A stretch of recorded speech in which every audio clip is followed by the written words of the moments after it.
நேயர்கள் எல்லாருக்கும் வணக்கம். இந்த வீடியோவில் 2024 வருடத்தோட முதல் மாதமான ஜனவரி மாதத்துக்கு உண்டான ராசி பலன் அப்படிங்கிறது தான் பார்க்க போகிறோம். மார்கழி மாதம் 16ஆம் தேதி இந்த ஜனவரி மாதம் அப்படிங்கிறது பிறக்குது. இந்த வருடத்தோட தொடக்கம் அப்படிங்கிறது உங்களுக்கு எப்படி இருக்க போகுது, உங்களோட எதிர்பார்ப்புகள் எல்லாம் பூர்த்தியாக போகுதா அப்படிங்கிறத நாம் துல்லியமாக பார்க்கணும். அப்படின்னா இந்த மாதத்துக்கு உண்டான கிரக நிலைகள் அப்படிங்கிறத கணிக்கணும். அதன்படி பார்த்தீங்கன்னா சூரிய பகவான் தனுசு ராசியில செவ்வாயோட சேர்ந்து உட்காந்துருக்காரு. 15 நாளைக்கு அவர் தனுசு ராசியில தான் இருக்காரு. 15ஆம் தேதி தான் அவர் மகர ராசிக்கு மாற போறாரு. மாச தொடக்கத்தில் புத்திகாரகன் புதன் விருச்சிக ராசியில் இருக்காரு. 8ஆம் தேதி அன்னைக்கு தனுசு ராசிக்கும் 27ஆம் தேதி அன்னைக்கு மகர ராசிக்கும் போறாரு. சுக்கிர பகவான் விருச்சிக ராசியில செவ்வாயோட வீட்டில் இருந்துட்டு 19ஆம் தேதி குரு பகவானோட வீடான தனுசு ராசிக்கு போறாரு. குரு பகவான் மேச ராசியில் பலமடைஞ்சு உட்காந்துட்டு அங்கேருந்து சிம்ம ராசி, துலா ராசி, தனுசு ராசியை தன்னோட அருள் பார்வையால் பார்க்குறாரு. சனி பகவான் கும்பராசியில் இருக்கார். கும்பராசியில் உட்காந்துக்கிட்டு மேச ராசி, சிம்ம ராசி, விருச்சிக ராசி இந்த ராசிகள் எல்லாம் பார்க்குறாரு. ராகு மீன ராசியில் குரு பகவானோட வீட்டில் இருந்துட்டு குரு பகவான் மாதிரியே பலன்களை கொடுப்பாரு. கேது கன்னிராசியில் இருந்துட்டு புதன் பகவான் மாதிரியான பலனை கொடுப்பாரு. ஏன்னா ராகு கேதுக்களுக்கு சொந்த வீடு அப்படிங்கிறது இல்லைங்கிறதால அவங்க எந்த வீட்டில் இருக்காங்களோ அந்த வீட்டுக்கு அதிபதி யாரோ அவங்களுக்கு உண்டான பலனை தான் கொடுப்பாங்க அப்படிங்கிறத நாம் ஏற்கனவே சொல்லியிருக்கோம். இதுதான் இந்த ஜனவரி மாதத்துக்கு உண்டான கிரக நிலைகள், ராசி மாற்றங்கள். இந்த மாதத்துக்கு உண்டான ராசி பலனை பார்க்குறதுக்கு முன்னாடி நேயர்களாகிய உங்கள் எல்லாருக்குமே புத்தாண்டு மற்றும் தமிழர் திருநாளாம் பொங்கல் நல்வாழ்த்துக்களை சொல்லிக்கிட்டு நம்ம வீடியோக்குள்ளே போகலாம். மிதுனராசி நேயர்களே, உங்களுக்கு இந்த ஜனவரி மாதம் எப்படி இருக்க போகுது? அதாவது இந்த இப்போ ஏதோ ஒரு மாநிலத்தில் போய் சுரங்கத்தில் மாட்டிக்கிட்டு ரொம்ப நாள் கிடந்தாங்க பார்த்தீங்களா எல்லாரும், அவங்க உயிரோட வருவாங்களா வரமாட்டாங்களா, மூட்டு வருவாங்களா மூட்டு வர மாட்டாங்களா அப்படின்னு யாருக்குமே தெரியாது. ஆனால் வந்துட்டாங்க. அவங்க வெளியில் வந்தப்போ அவங்களோட மனசு எப்படி இருந்திருக்கும்? எப்பா நம்ம உயிரோட தான் இருக்கோம், நம்மளை காப்பாற்றிட்டாங்க அப்படிங்கிற மாதிரி ஒரு மனநிலைக்கு வர போகிறீங்க. ஏன்னா 2023 பார்த்தீங்கன்னா அந்த சுரங்கத்தில் இருக்கக்கூடிய ஆட்கள் உள்ளே இருக்கும்போது என்ன மனநிலையில் இருந்துருப்போனோ, நம்ம கதை முடிஞ்சுது அவ்வளோதான், என்ன முயற்சி செஞ்சாலும் ஓட முடியாது, நல்லா வந்து சிக்கிட்டோண்டா அப்படிங்கிற மாதிரி தான் போன வருஷம் பூரா நீங்கள் இருந்திருப்பீங்க. போன வருஷம்னு இல்லை, ஒரு 3 வருஷமாகவே அப்படி தான் கடந்திருப்பீங்க. மிதுன ராசிக்காரர்களுக்கு ஜோசியம் சொல்லணும் அப்படின்னா சொல்கிற ஜோசியக்காரனுக்கே கண்ணில் தண்ணி வந்துடும். அந்த மாதிரி தான் பொழப்பு ஓடிக்கிட்டு இருந்தது. என்ன காரணம் அப்படின்னு பார்த்தீங்கன்னா அஷ்டமத்தில் சனி. இப்படி தான் அடிக்கணும் ஒரு மனுஷனேன்னு வகத்தக இல்லாமல் அடிச்சு எரிஞ்சிட்டாரு. அப்பா அப்பா அப்பா அப்பா எல்லாம் முடிஞ்சு போச்சு. பெருசாக காசு வச்சுருந்தவங்களாம் பிச்சைக்காரனாக இருப்பான். ஏதோ ஒரு தொழிலில் முதலீடு போட்டு நட்டமாயிட்டேன், ஒரு ஃப்ரெண்டு ஒருத்தனை நம்பினேன், ஒரு கூட்டாளி ஒருத்தனை நம்பினேன், ஒரு சொந்தக்காரனை நம்பி ஒரு முதல் போட்டேன், எல்லாம் நாசமாக போச்சு. ஜாமீன் போட்டு கடன் வாங்கி கொடுத்தேன், அவன் ஓடி போயிட்டான், இல்லை பணம் வாங்கினவன் செத்து போயிட்டான், எல்லாத்துக்கும் நான் கை கட்டி நிற்கிற மாதிரி ஆகிப்போச்சு. இப்படி எல்லா விதத்துலேயும் அடி. அதுமாரி சொந்த பந்தம் மதிச்சிருக்காது. இந்த கூட்டாளிங்க ஃபோன் பண்ணால் கூட நம்மளை பார்த்துட்டு எடுக்க மாட்டானுங்க, நேரில் பார்த்தா முகத்தை திருப்பிட்டு போவானுங்க. இவ்வளோத்தையும் தாண்டி நம்ம பிரச்சனை ஏதாவது தீருதா, 10 ரூபா வருதா, கடன் அடைக்கலாமான்னு பார்த்தா மாத கடைசியில் இன்னும் 10 ரூபா கடன் வாங்குற மாதிரி தான் சூழல் ஓடும். ஆனால் கடன் கொடுக்க ஆள் இருக்க மாட்டான். அப்படி தான் ஓடிச்சு. சரி, ஏன் பழைய கதையை பேசிக்கிட்டு வெந்த பூனில் வேலை பார்த்துக்கிட்டு, சரி அதெல்லாம் முடித்து வெளியில் வந்துட்டீங்க, கவலைப்பட வேண்டியதில்லை. ஏதோ இந்த தண்ணி இல்லாத பாலைவனத்தில் கிடந்தவனுக்கு பச்சை தண்ணி கிடைச்ச மாதிரி ஒரு அற்புதமான நேரம் அப்படிங்கிறது தான் இந்த ஜனவரி மாதம். எதனால் இதை சொல்கிறேன் அப்படின்னா, உங்களோட ராசிக்கு லாபஸ்தானத்தில் குரு இருந்தார், ஆனால் பலம் இல்லாமல் போயிட்டார். இப்போ பலமடைஞ்சு இந்த ஜனவரி மாதத்தை தொடங்குறாரு. அவர் பலமே அடைஞ்சிருந்தாலும் அஷ்டமத்தில் சனி இருந்தாருன்னா ஒன்றும் பண்ண முடியாது. ஆனால் அவர் அஷ்டமத்தை விட்டு விலகி அவரும் 9க்கு வந்துட்டார், பாக்கியஸ்தானத்துக்கு வந்துட்டார். அப்போ ராஜகிரகங்கள் அப்படிங்கிறதே 2 தான். அதாவது நீயா நானா அப்படிங்கிற போட்டியில் குரு சனி அப்படிங்கிறது தான். இப்போ இந்த 2 பேரோட போட்டியே எப்படி இருக்குது தெரியுங்களா? கடந்த காலகட்டத்தில் நீ மிதுன ராசிக்காரர்களை அதிகமாக அடிக்கிறியா, இல்லை நான் அடிக்கிறேன். நான் 2 பேரும் சேர்ந்து உங்களை ரூம் போட்டு அடிக்காத ஒரே அடிச்சு செஞ்சாச்சு. இப்போ 2 பேரும் சேர்ந்து அடித்த காயத்துக்கு மருந்து போட்டு உங்களை அப்படியே தூக்கி விஸ்வரூபத்தோடு நிப்பாட்ட போகிறாங்க.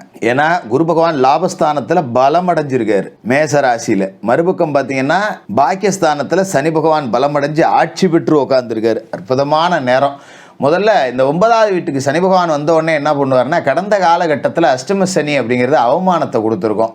எந்த வகையில் வேணாலும் அவமானம் வந்திருக்கலாம். காசு வாங்கிட்டு கொடுக்க முடியாமல் போயிருந்திருக்கோம், இல்லை வேற எவனா ஒருத்தன் ஏமாற்றிருப்பான், நீங்கள் கை கட்டி நின்றுருப்பீங்க, இல்லாட்டி கோர்ட்டு கேஸுன்னு வம்பு வழக்குன்னு மாட்டி போலீஸ் வீட்டுக்கு வந்திருக்கோம்.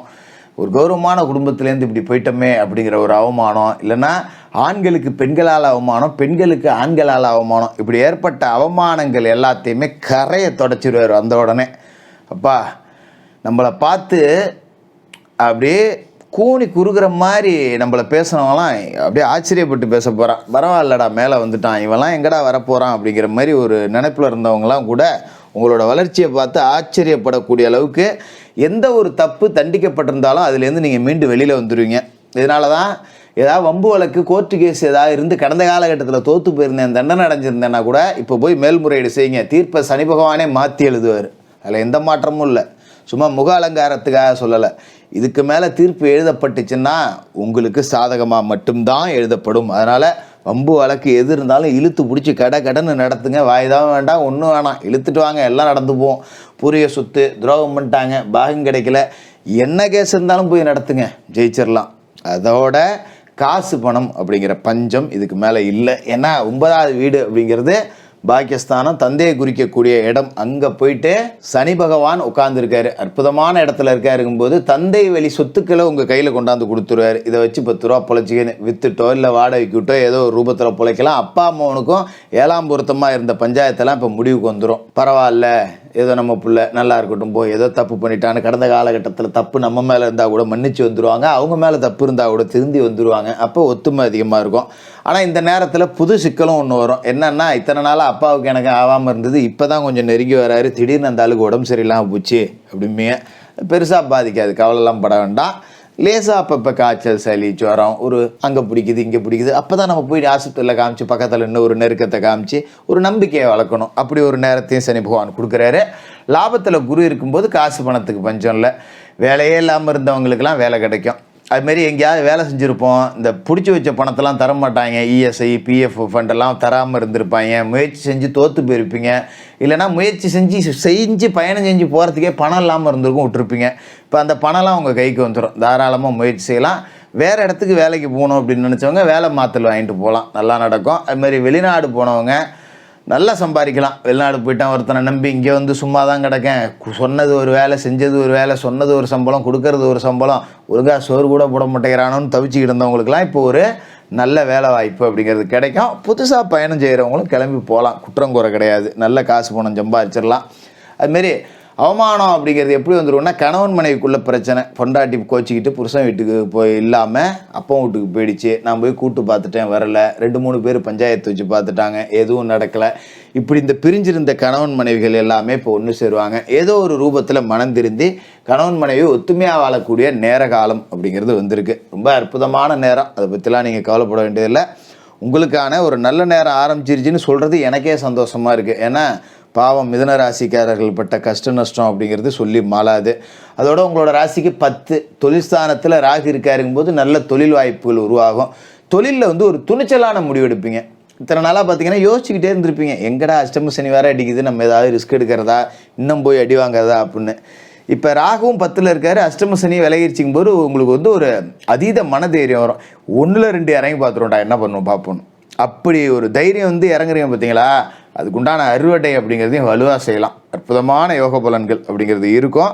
அதோட ராசிக்கு 7 சூரியன் செவ்வாய் கூட்டணி போட்டு உட்காந்துருக்காங்க. தனுசு ராசியில் ராசிக்கு 7வது வீட்டில் உட்காந்துருக்காங்க. அப்போ அரசு வழி காரியங்கள் எல்லாத்தையும் சாதிச்சுக்கலாம். எப்படி அப்படின்னாக்கா, இப்போ மனைவிக்கு படிச்சிருக்காங்க, அவங்களுக்கு ஒரு அரசாங்க வேலை வேணும், ஒரு அதிகாரியை பார்க்குறேன், ஒரு அரசியல்வாதியை பார்க்குறேன், முயற்சி செஞ்சால் தாராளமாக முயற்சி செய்யுங்க, உடனே நடக்கும். அதுமாரி ஒரு லோன் கேட்கணும்னு முயற்சி செஞ்சீங்களா, கேளுங்க, உடனே கிடைக்கும். இந்த மாதிரியான முயற்சிகள்லாம் பயன்படுத்திங்க. விவசாயிகளுக்கும் இந்த மாதம் அப்படிங்கிறது ரொம்ப நல்லா தான் இருக்கும். நல்ல தண்ணி கிடைக்கும், மோட்ரு எல்லாமே நல்லபடியாக வேலை செய்யும், கூலிக்கு ஆள் சரியாக கிடைப்பாங்க, எல்லாமே நல்லபடியாக நடக்கும். ரொம்ப நல்ல நேரம் உங்களுக்கு வந்திருக்கு. இப்போ கடந்த காலகட்ட கஷ்டங்கள் அப்படிங்கிறதெல்லாம் நீங்கி போயிடுது. இதுக்கு மேலே அதை பற்றி நீங்கள் பேசுகிறதுக்கு எந்த வேலையும் கிடையாது. அப்போ தினமும் குளிச்சு மொழிவிட்டு விநாயகப் பெருமான் வழிபாடு செய்யுங்க. உங்களோட பிறந்த நட்சத்திர நாளில் குலதெய்வ பிரார்த்தனை அப்படிங்கிறத செய்யுங்க. குலதெய்வம் தெரியாதவங்க இஷ்ட தெய்வத்தை, எல்ல தெய்வத்தை பிரார்த்தனை பண்ணுங்க. கையில் காசு பணம் 10 ரூபா இருக்கும்போது யாரோ ஒரு 9 ஏழைகளுக்கு முடியல அப்படின்னாக்க ஏதோ ஒரு ஏழைக்காவது அன்னதானம் அப்படிங்கிறத பண்ணுங்க. இதை செஞ்சிட்டாலே ஒரு விஸ்வரூபம் எடுக்கக்கூடிய நேரம் வந்துருச்சு. மிதனராசிக்காரர்கள் இதுக்கு மேலே சந்தோஷமாக வாழ்க்கையை எதிர்கொள்ள போகிறீங்க. பல கஷ்டங்களை பட்ட மிதனராசிக்காரர்களுக்கு இனி நேரம் நல்லா இருக்கு. உங்களுக்கு புத்தாண்டு மற்றும் பொங்கல் வாழ்த்துக்கள்.